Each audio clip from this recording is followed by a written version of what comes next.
Good morning बच्चों, welcome once again. आज की मेरी वीडियो जो है वो कंपनी के ऊपर है बच्चों, और कंपनी की थ्योरी के बारे में इस वीडियो में हम जानेंगे। तो बिना देर करे हम स्टार्ट करते हैं कंपनी की थ्योरी। सबसे पहले ये जानते हैं कि कंपनी होती क्या है। आपने बहुत नाम सुना होगा, Reliance limited company, Tata iron steel company, इस तरह से नाम सुने होंगे आपने। तो कंपनी का मतलब क्या होता है, जहां पर ग्रुप ऑफ पर्सन किसी वर्क को करने के लिए रेडी हो जाता है। आप कहोगे सर पार्टनरशिप में भी ग्रुप ऑफ पर्सन हो जाते हैं, तो इसीलिए मैं यही डिफरेंस समझाने के लिए आपको थ्योरी एक्सप्लेन करूंगा कंपनी की। ठीक है, हमारा जो 12th का चैप्टर है, जो कंपनी से रिलेटेड चैप्टर है, अकाउंटिंग फॉर शेयर कैपिटल, इस चैप्टर में जो आपको समझाया जा रहा है वो जॉइंट स्टॉक कंपनी के बारे में समझाया जा रहा है। मतलब जो जॉइंट स्टॉक कंपनी होती है वो कंपनी अपने यहाँ जो पैसा लोगों से कैपिटल लेती है, वो कैपिटल को कैसे रिकॉर्ड करती है, ये आपको समझाया जाएगा जो आपकी 12th क्लास का चैप्टर है उसमें। तो सबसे पहले मैं जॉइंट स्टॉक कंपनी के बारे में आपको बताता हूँ। जॉइंट स्टॉक कंपनी मतलब क्या होता है, जहां पर यानी एक ऐसी कंपनी जहां पर जो मालिक हैं बहुत सारे हैं, यानी सब लोगों ने पार्टनरशिप में मिनिमम 2 होंगे और मैक्सिमम कितने हो सकते हैं, 50 मेंबर पार्टनरशिप में हो सकते हैं। बट कंपनी में ऐसा कुछ नहीं है। कंपनी में अलग अलग प्राइवेट कंपनी, पब्लिक कंपनी, उसके हिसाब से अलग अलग मेंबर्स होते हैं। लेकिन जॉइंट स्टॉक कंपनी क्या है, ग्रुप ऑफ मेंबर्स जहां पर बहुत सारे लोगों ने एक साथ पैसा लगा दिया और वो कंपनी उस पैसे का यूज कर प्रॉफिट कमाती है और मेंबर्स में बांट देती है। तो इसलिए इसका नाम है जॉइंट स्टॉक कंपनी। इसी से रिलेटेड न्यूमेरिकल्स आपके आगे आएंगे। तो जॉइंट स्टॉक कंपनी, जॉइंट मतलब एक साथ, स्टॉक मतलब शेयर, यानी सब लोगों के एक साथ पैसे हो जाना और फिर उससे व्यापार करना, जॉइंट स्टॉक कंपनी कहलाता है। तो अब हम स्टार्ट करते हैं थोड़ी सी थ्योरी। कंपनी का मतलब क्या होता है बच्चों, कंपनी का मतलब होता है कि एक ऐसा आर्टिफिशियल पर्सन जिसको लॉ के द्वारा मान्यता प्राप्त हो गई है कि आप कंपनी हो, तो उसको कंपनी कहते हैं। यानी कानून ने किसी भी नाम को यह मान्यता दे दी कि आप एक कंपनी हो, तो वो कंपनी बन गई, जैसा कि डेफिनेशन में बताया गया है। कंपनी एक आर्टिफिशियल पर्सन है क्रिएटेड बाय लॉ, कानून के द्वारा किसी को एक व्यक्ति का दर्जा दे दिया। कानून ने किसी को क्या दे दिया, एक व्यक्ति, यानी तुम एक पर्सन हो ऐसा कह दिया। हैविंग ए सेपरेट एंटिटी, यानी कानून ने उसको एक अलग मान्यता दे दी कि तुम भी एक व्यक्ति हो, चाहे वो ना बोल सकता है, ना सुन सकता है, ना खुद सोच सकता है, बट कानून ने उसको व्यक्ति कह दिया जिसका अपना एक अलग अस्तित्व है। परपेचुअल सक्सेशन, वो जब तक चाहे तब तक चल सकती है, और कॉमन सील, उसकी अपने एक सिग्नेचर भी होंगे या अपनी एक मोहर भी होगी, इसको कंपनी कहते हैं। तो company is an artificial person created by law having separate entity. कानून के द्वारा मान्यता प्राप्त कोई भी आर्टिफिशियल पर्सन कंपनी कहलाता है, और उस पर्सन की अपनी अस्तित्व अलग होता है, यानी उसका अपना एक नाम होगा और उसके एक अपने सिग्नेचर भी होंगे, उसको कंपनी कहते हैं। कंपनी की कैरेक्टरिस्टिक समझते हैं। कंपनी की कैरेक्टरिस्टिक यानी जो कंपनी को थोड़ा और एक्सप्लेन कर रही है खोलकर, तो समझिए। पहला है इनकॉर्पोरेशन।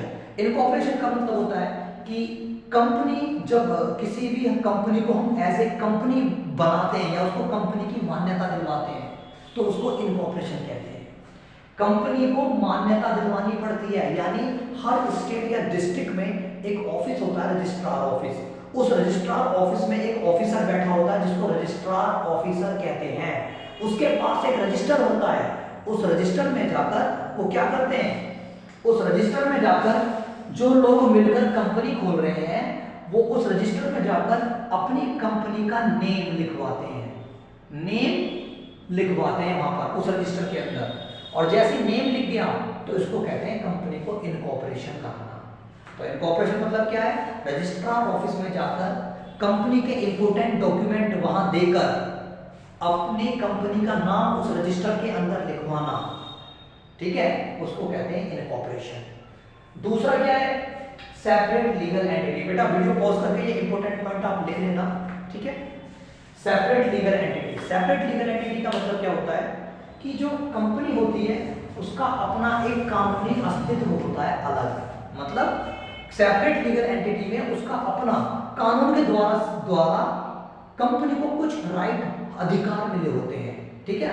और उसको ही कहते हैं सेपरेट लीगल एंटिटी। जिस तरीके से हम व्यक्तियों को कानून के द्वारा अधिकार मिले हुए हैं कि भाई हमें अपने सेल्फ रिस्पेक्ट रक्षा करने की अधिकार है, हमारे साथ कुछ फ्रॉड होता है तो हम कोर्ट में केस कर सकते हैं, सेम सेपरेट लीगल एंटिटी का मतलब भी वही है। ऐसे कंपनी को भी अपने अधिकार मिले होते हैं। अगर कंपनी को कुछ लगता है सब गलत हुआ है, फ्रॉड हुआ है, तो कंपनी केस कर सकती है अपने नाम से, है। और या फिर कंपनी क्या कर सकती है, कंपनी पर भी कोई केस कर सकता है क्योंकि कंपनी एक व्यक्ति है। तो यहाँ पर सेपरेट लीगल एंटिटी का मतलब क्या है, कानून के द्वारा कंपनी को एक अलग व्यक्ति माना जाता है। जैसे व्यक्तियों पर केस हो सकते हैं या व्यक्ति अपने कानूनी अधिकार का यूज कर सकते हैं, ऐसी कंपनी भी अपने कानूनी अधिकार का यूज कर सकती है। इसको कहते हैं सेपरेट लीगल एंटिटी। इस चीज को आप अपने लैंग्वेज में लिख सकते हैं। तीसरा है आर्टिफिशियल पर्सन। आर्टिफिशियल पर्सन का मतलब क्या होता है कि कंपनी एक कृत्रिम व्यक्ति है, यानी कंपनी को एक व्यक्ति मानती है। लॉ क्या कहता है, कंपनी एक व्यक्ति है। तो तीसरी कैरेक्टरिस्टिक इसकी क्या कहती है कि कंपनी एक व्यक्ति है, यानी एक आर्टिफिशियल व्यक्ति जिसको कानून ने पर्सन मान रखा है। जिस तरीके से कोई पर्सन काम कर सकता है, ऐसी कंपनी भी एक पर्सन की तरह काम कर सकती है। जैसे मैं क्या कर सकता हूं, मैं कोई चीज बिजनेस में यदि मैं हूं, मैं माल सेल कर सकता हूं, मैं माल परचेज कर सकता हूं, ऐसे ही कंपनी भी अपने नाम से माल सेल कर सकती है, माल परचेज कर सकती है, अपने नाम से कंपनी कोई भी प्रॉपर्टी खरीद सकती है। इसको कहते हैं आर्टिफिशियल पर्सन। जैसे पर्सन अपने नाम से बैंक अकाउंट खोल सकता है, अपने नाम से मशीन खरीद सकता है, गाड़ी खरीद सकता है, अपने नाम से घर खरीद सकता है, सेम कंपनी भी अपने नाम से ये सब चीजें कर सकती है। इसलिए इसको पर्सन कहते हैं, बट आर्टिफिशियल पर्सन। आर्टिफिशियल क्यों, क्योंकि मैं तो बोल सकता हूँ नेचुरल, बट ये नेचुरल नहीं है। बाकी काम सभी वो कर सकते हैं जो मैं कर सकता हूँ। Perpetual existence. परपेचुअल एक्सिस्टेंस का मतलब होता है कि कंपनी के जो मेंबर्स हैं, यानी जो उसके मालिक हैं, यदि उनमें से कोई मालिक मर जाता है या छोड़ देता है कंपनी को, तब भी कंपनी चलती रहेगी, कंपनी खत्म नहीं होगी। इसको कहते हैं परपेचुअल एक्सिस्टेंस। मतलब कंपनी के काम में कोई भी रुकावट नहीं आएगी, कंपनी लगातार वर्क करती रहेगी। इसको कहते हैं परपेचुअल एक्सिस्टेंस। यानी कोई बंदा मर गया, कोई बंदा लुट गया, कोई बंदा बैंकक्रप्ट हो गया, तब भी कंपनी पे कोई फर्क नहीं पड़ेगा, कंपनी अपना काम करती रहेगी। इसी को कहा जाता है परपेचुअल एक्सिस्टेंस। अगला है लिमिटेड लायबिलिटी। लिमिटेड लायबिलिटी का मतलब होता है कि कर्ज चुकाने की जो क्षमता है वो लिमिटेड होगी।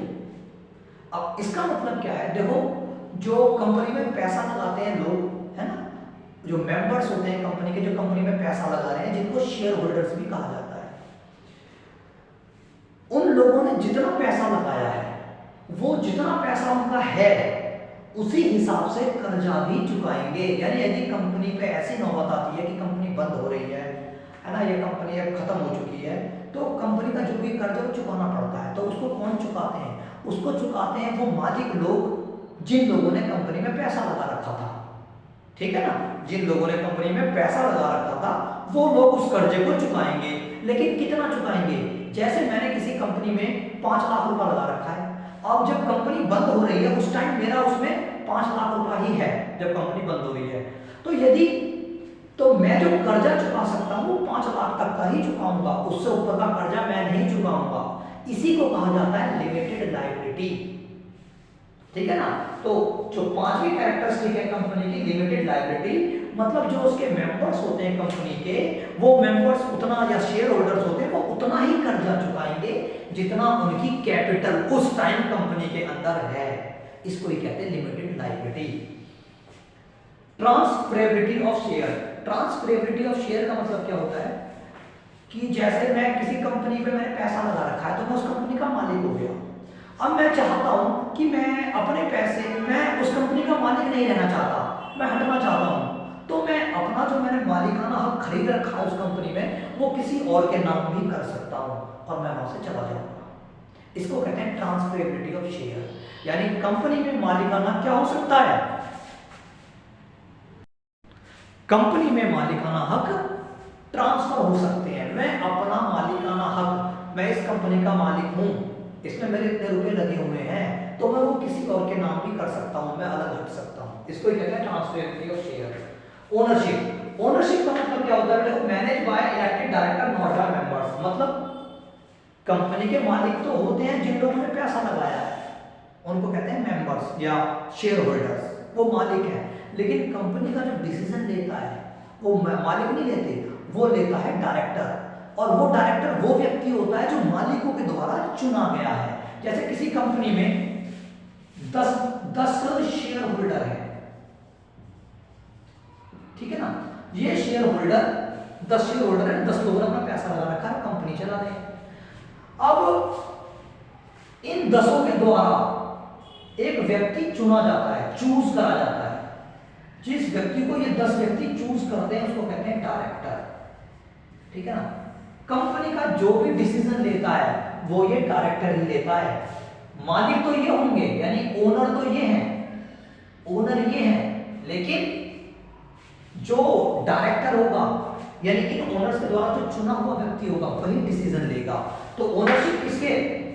डायरेक्टर के द्वारा मैनेज करा जाता है। इसमें जो भी डिसीजन लिए जाते हैं, ओनर मैनेज नहीं करते, ओनर तो बस चुन लेते हैं, फिर डायरेक्टर मैनेज करता है, ठीक है। अगली कैरेक्टरिस्टिक इसकी क्या है? Common seal. कॉमन सील का मतलब क्या होता है?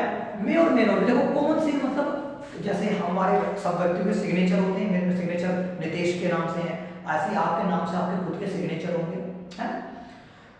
उसी तरीके से कंपनी के भी सिग्नेचर होते हैं। तो कंपनी उस सिग्नेचर को मोहर कहती है। मोहर मतलब उसकी सील। कोई भी कंपनी का डॉक्यूमेंट होगा तो उस पर कंपनी से ठप्पा मार देती है ना, तो उस ठप्पे को ही कंपनी की सील कहते हैं। अब कोई भी कंपनी हमारे भारत के अंदर ऐसा कोई स्ट्रिक्ट रूल नहीं है कि किसी भी कंपनी को अपनी सील रखनी जरूरी है ना, पर कंपनी चाहे तो अपनी सील रख सकती है, उसकी मर्जी है, मे और मे नॉट, ठीक है ना। तो यहाँ पर ये कॉमन सील मतलब कंपनी की वो मोहर जो उसके हर डॉक्यूमेंट पर, या कंपनी के वो साइन जो उसके हर डॉक्यूमेंट पर होते हैं, उसको कॉमन सील कहते हैं।